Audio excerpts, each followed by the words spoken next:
What's the hardest thing about writing? Well, it's getting started.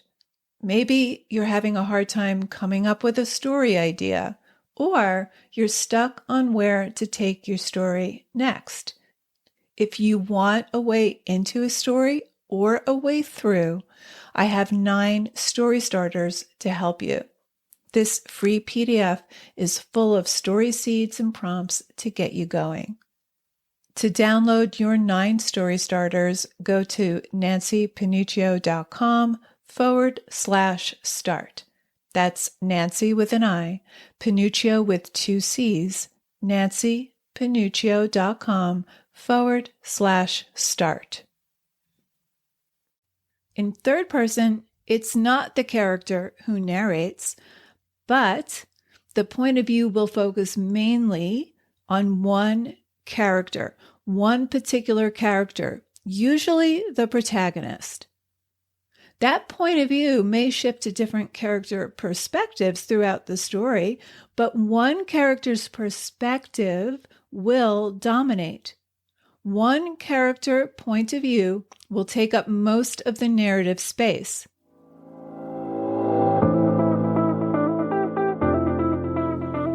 Writer Unleashed is for you, a writer who has a story you want to bring onto the page and into the hearts and minds of readers. I'm Nancy Panuccio, writer, editor, and writing coach, and each week we'll explore techniques, mindsets, and inspiration for writing stories readers can't put down. Thanks for spending some time with me today. Now let's begin.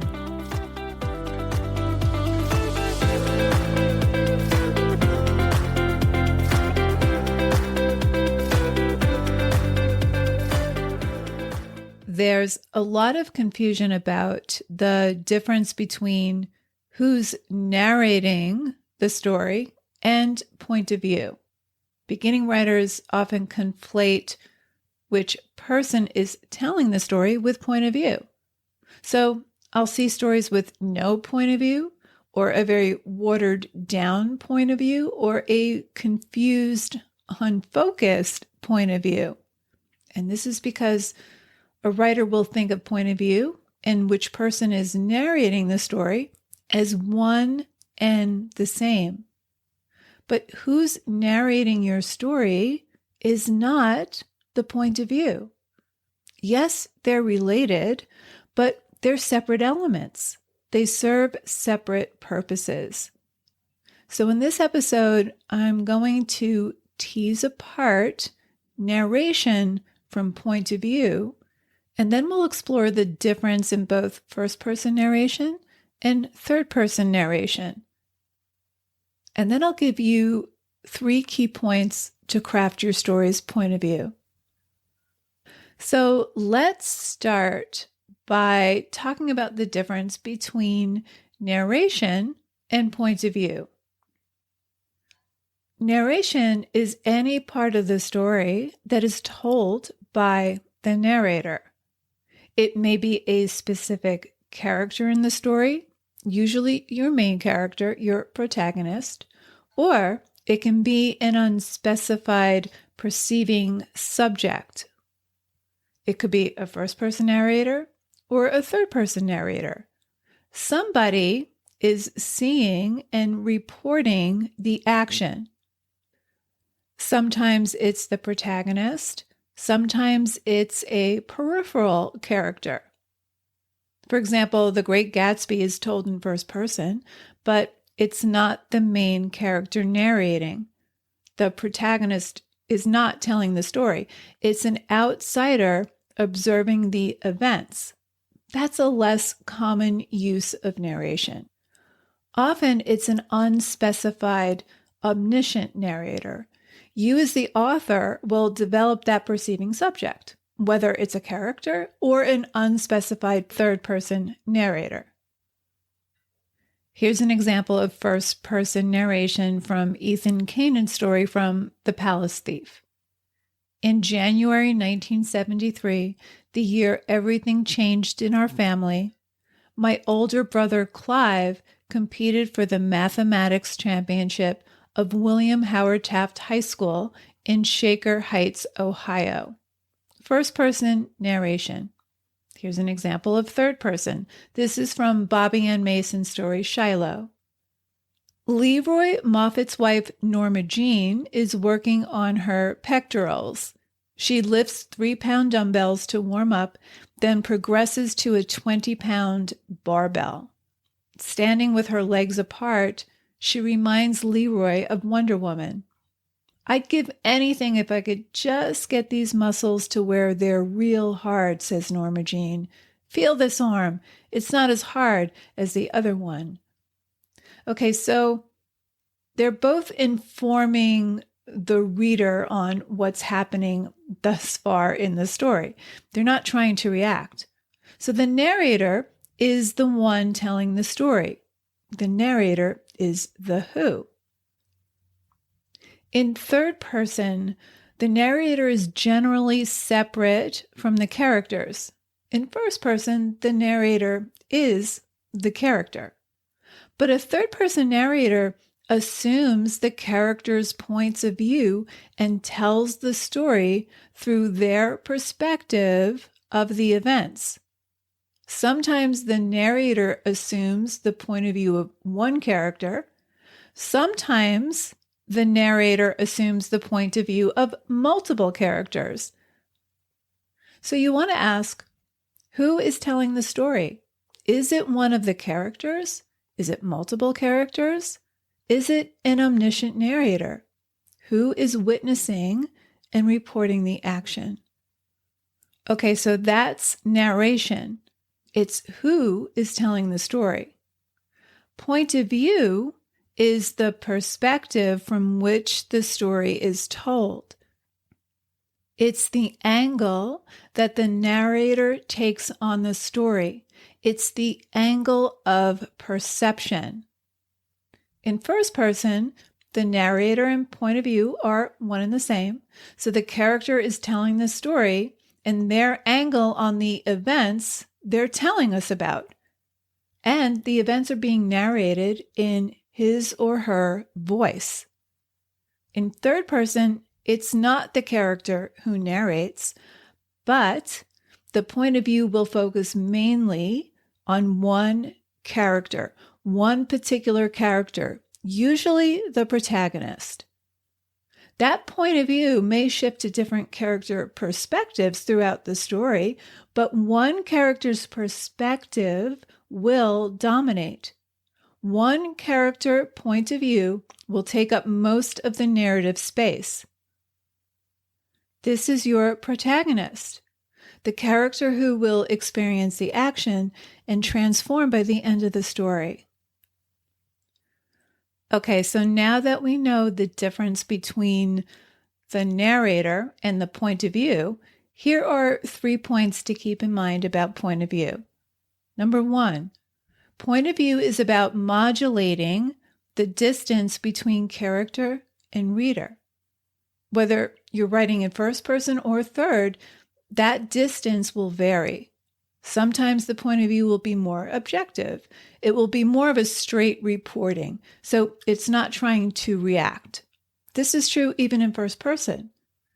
In January 1973, the year everything changed in our family, my older brother Clive competed for the mathematics championship of William Howard Taft High School in Shaker Heights, Ohio. In other parts of the story, we move closer inside the narrator's thoughts and reaction to what's happening.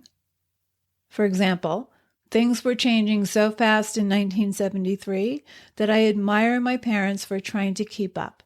They were well-meaning people who were accepting what they could, one arena at a time, and I think it was a difficult period for them, especially for our father. And towards the end of the story, we go even deeper into this character's emotional experience. In the third person example from Shiloh, we're seeing the action unfold from Leroy's point of view, but it's still at an emotional distance. We're not getting his thoughts or feelings about it. We do get that at certain key points in the story, and I'll get to that, but the distance modulates. So sometimes the point of view will be more objective, more on the outside, simply reporting. Other times it will move into a character's interior. It will reflect a character's experience of the events being narrated. So the narrative perspective is not fixed. It modulates. Point of view is the angle from which the story is told. Hemingway tends to use a more objective point of view. He rarely moves into a character's interior. He still focuses on one character's experience, but when he does go into a character's thoughts, it's usually so fleeting and subtle, you probably won't even notice it. So is the point of view objective? Is it showing the events without a character's reaction to those events? Is it more interior, showing how the character experiences and reacts to the events being told? Or is it a combination of both, sometimes giving a long shot, sometimes moving in for a close-up, and sometimes going into a character's heart and soul? Here's an example from Shiloh. Before his accident, when Leroy came home, he used to stay in the house with Norma Jean, watching TV in bed and playing cards. She would cook fried chicken, picnic ham, chocolate pie, all his favorites. Now, he is home alone much of the time. In the mornings, Norma Jean disappears, leaving a cooling place in the bed. She eats a cereal called Body Buddies, and she leaves the bowl on the table with the soggy tan balls floating in a milk puddle. He sees things about Norma Jean that he never realized before. When she chops onions, she stares off into a corner as if she can't bear to look. She puts on her house slippers almost precisely at 9 o'clock every evening and nudges her jogging shoes under the couch. She saves bread heels for the birds. Leroy watches the birds at the feeder. He notices the peculiar way goldfinches fly past the window. They close their wings, then fall, then spread their wings to catch and lift themselves. He wonders if they close their eyes when they fall. Norma Jean closes her eyes when they are in bed. She wants the lights turned out. Even then, he is sure she closes her eyes. Okay, so notice that the third-person narrator is assuming Leroy's point of view, his angle on the events being narrated. We're not getting Norma Jean's point of view. We're only getting Leroy's, what he witnesses and how he interprets it. Sometimes the point of view is more distant. Other times it moves into Leroy's angle of perception. So Leroy is the story's protagonist. He's the one who's affected by what happens. So point of view is about modulating the distance between character and reader. Okay, on to number 2, multiple points of view. Now, both third-person narrators and first-person narrators may assume the points of view of more than one character. It's more common in third person, but I've read novels that use multiple first-person narrators. A narrator may stay grounded in one character's perspective or will shift into more than one character's perspective. Many novels use more than one character's point of view. But one mistake I see with point of view, especially with third-person narration, is that the point of view will shift indiscriminately between characters within the same scene. We'll get what the main character observes, thinks, etc., and then all of a sudden, we'll be seeing what another character, even a minor one, sees and thinks about what he or she is observing. This is known as head hopping. You want to avoid that. If you want to use more than one point of view, make sure you let one character's point of view dominate and that the other character points of view are handled separately in different chapters. I'm reading Rachel Kushner's novel, The Mars Room, and she uses several characters' points of view, all of them narrated in first person, and one character perspective is narrated in third. That's an advanced move. I recommend either sticking to first person or third. I don't recommend using both forms of narration in the same story. But in the Mars Room, there are multiple points of view. However, the main point of view is the protagonist, Romy. That's the point of view that takes up most of the novel. That's the point of view that takes center stage. Every other point of view is there to illuminate the protagonist's journey. And they're all given their own chapter. We never question who the story is about. If you do use multiple points of view, choose them wisely. Each point of view should support the main protagonist's story, not create confusion for the reader. Even an omniscient narrator is limited. They're not going to go into the perspective of every character. Just the characters who have some sway in your main character's journey. Okay, last point, and it's a quick one. Number 3, the distance between the events and the telling. How much time has elapsed between the story events and the telling? Are the events unfolding in real time, or is the story being told from the distance and wisdom of having already lived through the events? In the Ethan Kanan example, the story is being narrated from the distance and wisdom of years. He's already lived through the events, and he's telling it from the perspective of his adult self.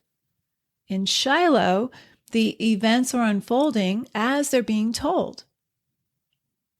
The narrator does go into events that happened before the story started, the backstory, but the forward-moving action, the main action of the story, is being told as they unfold in real time.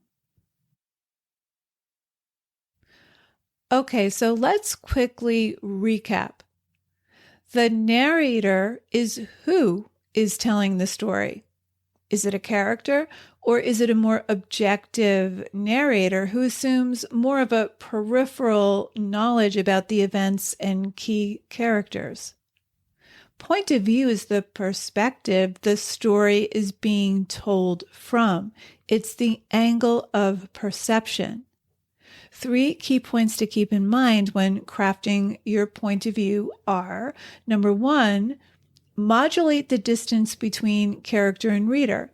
Sometimes the point of view will be more objective, more external. Other times it will move more internally to the characters and to varying degrees. Number 2, multiple points of view are most often used in third person, but there will be one dominant character point of view. When using multiple points of view, keep them separated, ideally in separate chapters, and only character points of view who impact the main character's journey. And number 3, how much time has elapsed between the events and the telling? Are the events unfolding as the character is experiencing them, or are the events being reflected upon from an older, wiser perspective? I hope this episode clarifies the difference between which person you write in, a first or third person narrator, and point of view, and more specifically, how these two elements interact with one another. There's a definite relationship between them, but point of view doesn't stop with who's narrating. Point of view is more layered and opens up more possibilities for your story beyond which person you write in. So I hope this episode helps you take your story to a deeper, more compelling version. So there you have it. Thanks for hanging out with me today. And if you know any writers who need some support in their writing, please share this episode or the Writer Unleashed podcast in general. And if you love what you're listening to, subscribe on your favorite listening platform and please leave me a review. Reading how this podcast impacts your writing truly lights me up, and helps me create topics for the show. Till next time, keep writing, and I'll talk to you soon.